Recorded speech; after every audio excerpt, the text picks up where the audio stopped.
Okay, so we're now back. Um, so everyone should be able to unmute themselves, and I'm going to turn the meeting over to Madam President, um, Sister Nancy Schramm. Nancy?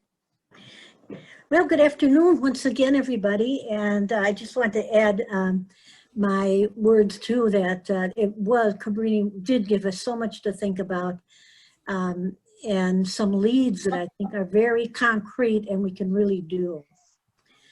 I am grateful, all of you, our faithful members of the U.S. Catholic Mission Association, for your presence here. And it is truly a joy for me and a blessing to be able to meet with you during this membership meeting. I recognize a lot of your faces, and I remember conversations we had at the last conference, and it's good to see you back, and also all the new people. And as I was preparing for this report, I discovered that before long, I really wasn't writing a report, but I was writing a reflection. You will be hearing these reports, which are a vital part of our membership assembly, from Don, our executive director, on objectives, on planning and the finances with Bob. We're going to be hearing these, and I have actually nothing more to add to these reports because they are so well done and they're done by such competent people.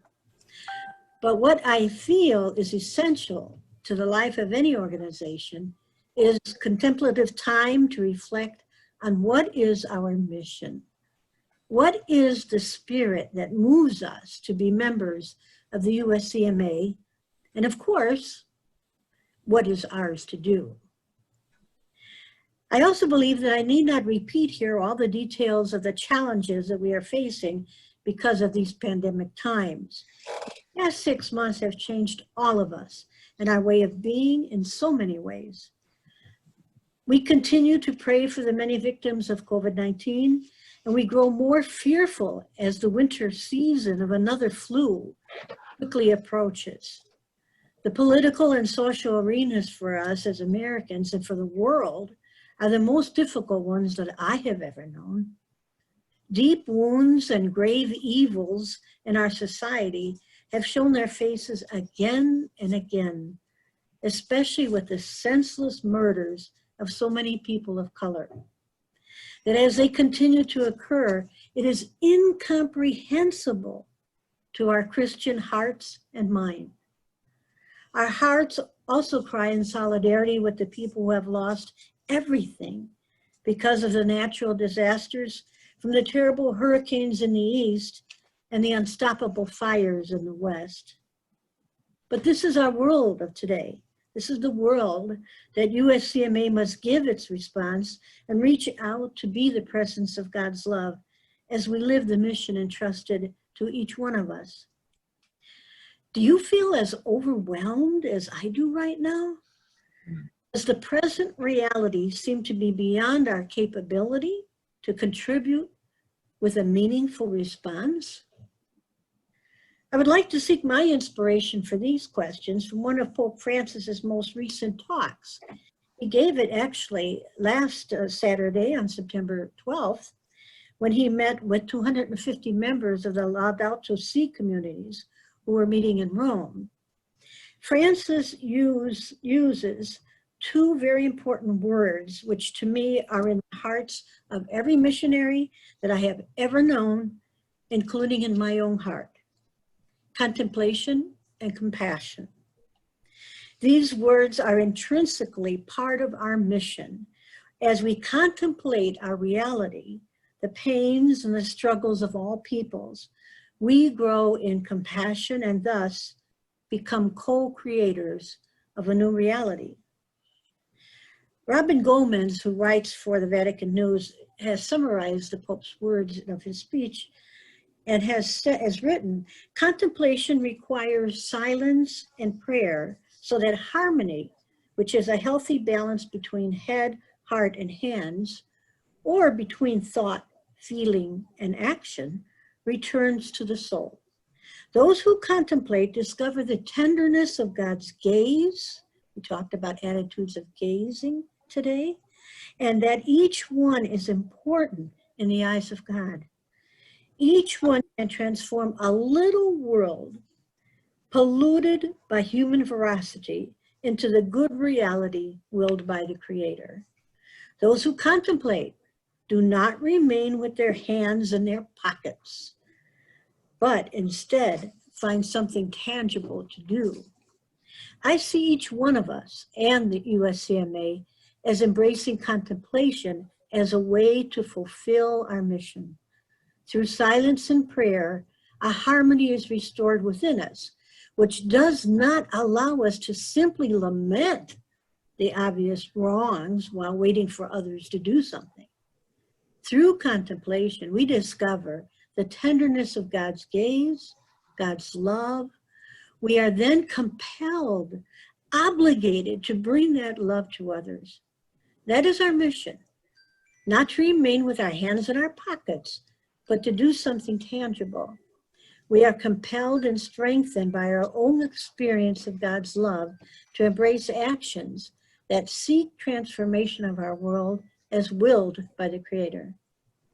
And the second word, compassion. The fruit of compassion, as Pope Francis says, the fruit of contemplation, as Pope Francis says, is compassion. We become compassionate when we see with the eyes of God and regard others as sisters and brothers of a single family living in the same house.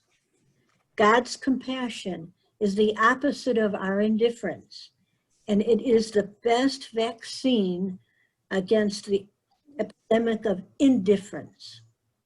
The Pope said the world needs this creative and active charity from people who do not stay in front of screens making comments, but who are willing to get their hands dirty to remove degradation and restore dignity.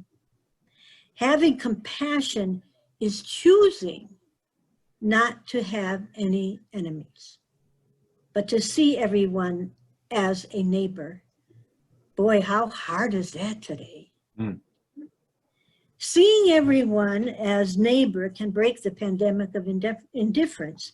And again, we ask ourselves, how can the USCMA contribute to the transformation of a reality so extreme in its challenges?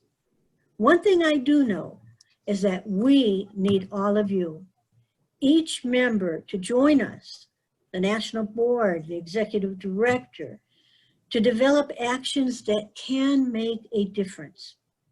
We cannot give excuses like the various persons who hurried past the beaten man who was robbed, but we must be like the Good Samaritan who bathed the beaten man, found him a place to recover, left money to sustain this recovery, and then promised to return to pay for anything that was needed.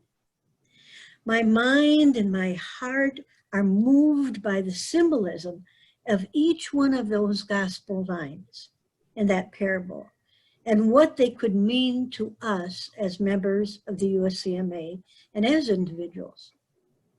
Let us call each other to collective action, not standing on the wayside with hands in our pockets, but with dirty hands, hands that smell of compassion and transformation.